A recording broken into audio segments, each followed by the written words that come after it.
සුව කිරීමට එහා ගිය රේකි. ඔබේ ජීවිතය වෙනස් කළ හැකි ගැඹුරු සත්‍ය පහක්. සුව දිය වෙතින් ඉදිරිපත් කිරීමකි. බොහෝ දෙනෙක් රේකි ගැන අසා ඇත්තේ මානසික සහනය සහ විවේකය ලබා දෙන ශක්ති සුව කිරීමේ ක්‍රමයක් ලෙසයි.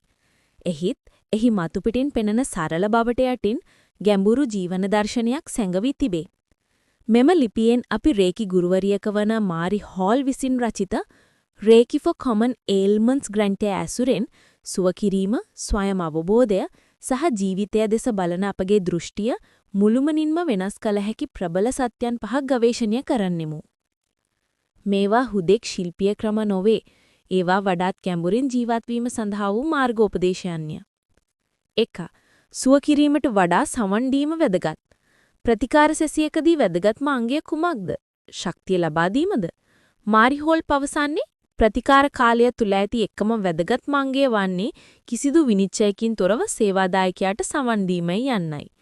බොහෝ දෙනෙකුට තමන්ට සමන් දෙන කෙනෙකු නොමැති ලෝකයක මෙම සරල ක්‍රියාව තුළින් ප්‍රතිකාර ලබන්නාට තමන් වැදගත් සහ අවධානයට ලක් වූ පුද්ගලයෙකු ලෙස දැනීමට සුවිශේෂී අවස්කාශයක් නිර්මාණය වේ. මෙම හැඟීම පමණක් වුවද ඔවුන්ගේ අභ්‍යන්තර සුවවීමේ ක්‍රියාවලිය ආරම්භ කිරීමට ප්‍රමාණවත් වියජකි. මෙම දෘෂ්ටිකෝණය සුව කිරීමේ ක්‍රියාවලියේදී බලය පිළිබඳ අපේ සම්ප්‍රදායික සංකල්පය උඩුයටිකුරු කරයි. සුව කරන්නා යන අහංකාර භූමිකාවෙන් ඉවත් වී සුවය ලැබීමේ ආශ්චර්යයට නිහමතුව සාක්ෂිකරුවෙකු සහ පහසුකම් සපයන්නෙකු වියට අපට ආරාධනා කරයි. මාරි හෝල් මෙම නිහමති අදහස මෙසේ ප්‍රකාශ කරයි. මම හාස්ක කරන ව්‍යාපාරයක නෙමෙයි ඉන්නේ. මම ඉන්නේ අනිත් මිනිස්සුන්ගේ හාස්කවලට සාක්ෂිකරුවෙක් විදියටයි. ඔවුන්ගේ ශක්තියෙන් මොකක්ද කරනවද නැත්නම් මේ ඔවුන්ට කෙසේ දැනෙනවාද යන්න පිළිබඳව මම කිසිදු ඉල්ලීමක් නොකරන නිසා මට කිසිදු බලාපොරොත්තුවක් නැහැ. මෙම ගැඹුරු සමන් දීමට අවශ්‍ය වන ඉවසීම මාරි හෝල්ගේ දෙවන සත්‍ය වෙත අපව රැගෙන යයි. සැබෑ වෙනසක් ක්ෂණිකව සිදු වෙන්නේ නැහැ. 2. ක්ෂණික ප්‍රතිඵල ලෝකයක සෙමින් යාම පූජනීයයි.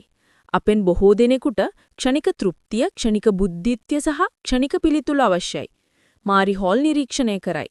අපගේ වේගවත් සංස්කෘතිය අපව එකරැකින් ප්‍රවීණයෙකු වියටත් එක් ප්‍රතිකාර සැසියකින් ජීවිත කාලයක් පුරා පැවති ගැටලු විසඳා ගැනීමටත් පොළඹවයි. එහි තෑගේ දර්ශනය ඊට හාත්පසින්ම වෙනස්. ඇගේ වචන වලින්ම කිව්වොත් සෙමින් යාම පූජනීයයි. රේකි හීමනෙන්ම ජීවිතයේදීත් සැබෑ ප්‍රවීණත්වය යන්නේ තරංගයක් නොවේයි, කාලය සහ නිරන්තර පුහුණුව තුලින් ක්‍රමෙන් ගොඩනගෙන ගැඹුරීමක්. දැන්ම සියල්ල අත්පත් කර ගැනීමට ඊතුවයි යන නූතන පීඩනයට මේ ප්‍රබෝධනාත්මක ප්‍රතිවිරෝධයක්. එය ක්‍රියාවලියට ගරු කිරීමටත් සැබෑ කල්පවත්නා වෙනසක් සඳහා කාලයක් ගත වෙනවා කියලා පිළිගැනීමටත් කරන ආරාධනයක්. 3. ශාරීරික රෝගයන්ු නිශ්චිත චිත්තාවේග මුලික පණිවිඩ යන්න. මාරි හෝල්ගේ ප්‍රවේශය මනස සහ ශරීරය අතර සාමාන්‍ය සම්බන්ධතාවයෙන් ඔබයිව ගියමින් ශාරීරික රෝග ලක්ෂණයන්ු අපගේ අභ්‍යන්තර ලෝකයෙන් ලැබෙන නිශ්චිත පණිවිඩ යන බව පෙන්වන දියයි. ඇයි නිශ්චිත ශාරීරික රෝග සහ ඒ වාගේ චිත්තාවේග මුලික මූල අතර පුදුම සහජව ඍජු සම්බන්ධතා හෙළි කරයි. මෙයට පැහැදිලි කිරීමට උදාහරණ දෙකක් යටින් දැක්වේ. අධික රුධිර පීඩනය. මේ කෝපය සහ කලකිරීම වැනි ඍණාත්මකයි සලකන හැඟීම් දීර්ඝ කාර්යයක් තුල යටපත් කර ගැනීම සිට සම්බන්ධ වේ. මෙම හැඟීම් ප්‍රෙෂර් කුකර් එකක් වගේ ශරීරය තුල ගොඩනගෙනවා. ඇය තවදුරටත් පෙන්වා දීයයි අතීතයේ චිත්තාවේග මුලික වේදනා අල්ලගෙන සිටීම සතුට සහ විස්මය පූර්ණ ප්‍රකාශයට සීමා කරයි.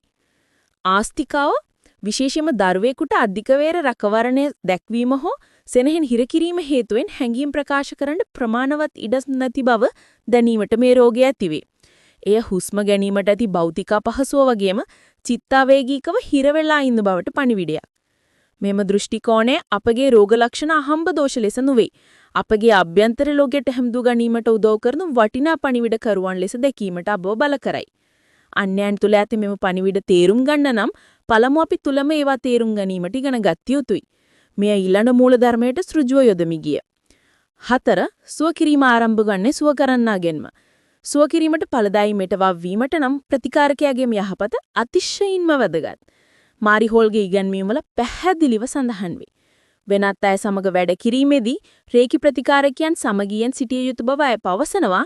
අය දිනපතා තමන්ටම රේකි ප්‍රතිකාරයක් ලබා ගන්න බව සඳහන් කරනවා. මාරි හෝල්ගෙන්ම ජීවිත කතාව මේට ප්‍රබලම උදාහරණයක්. ඇය රේකි වෙත යොමු වියේ අර්ධ අංශභාග රෝගයකට ගොදුරු කළ ජනික කොඳුනපන් අණු රෝගයකට සුවයක් සොයමින්. දිනපතා ස්වයං ප්‍රතිකාර කිරීම තුළින් ඇය ශාරීරිකව සුව ලැබුවටම වසර ගණනන් විදි දීර්ඝ චිත්තාවේග මුලික සහ මානසික වේදනාවෙන් මිදුණා. මේ යුනිවර්සල් සත්‍යක් නැවත තහවුරු කරනවා. අන්‍යයන්ට අවංකව උදව් කරන්න නම් පළමු Tamanගේම සමගිය සහ සුවය වෙනුවෙන් කැපවිය යුතුයි. මෙම පුද්ගලික සමගිය සඳහා කැපවීම හුදෙක් චිත්තාවේගික තත්ත්වයක් පමණක් නෙවෙයි. ඒ අපගේ ශක්ති විහුවේ ගැඹුරු පෙළ ගැසීමක්. 5. චක්‍රයන් ඔබේ ශරීරයේ ප්‍රධාන වැඩසටහන්.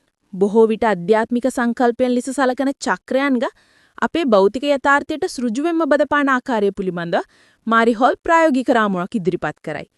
ඇය චක්‍ර විස්තර කරන්නේ අපේ ජීවිතය, ආදරය, අවබෝධය සහ ප්‍රඥාව පාලනය කරන ප්‍රධාන වැඩසටහන් ලෙසයි.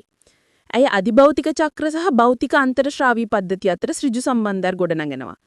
චක්‍රයන්ව අමුශක්තිය නිපදවන අධ්‍යාත්මික බලාගාරන් වගේයි සිතන්න.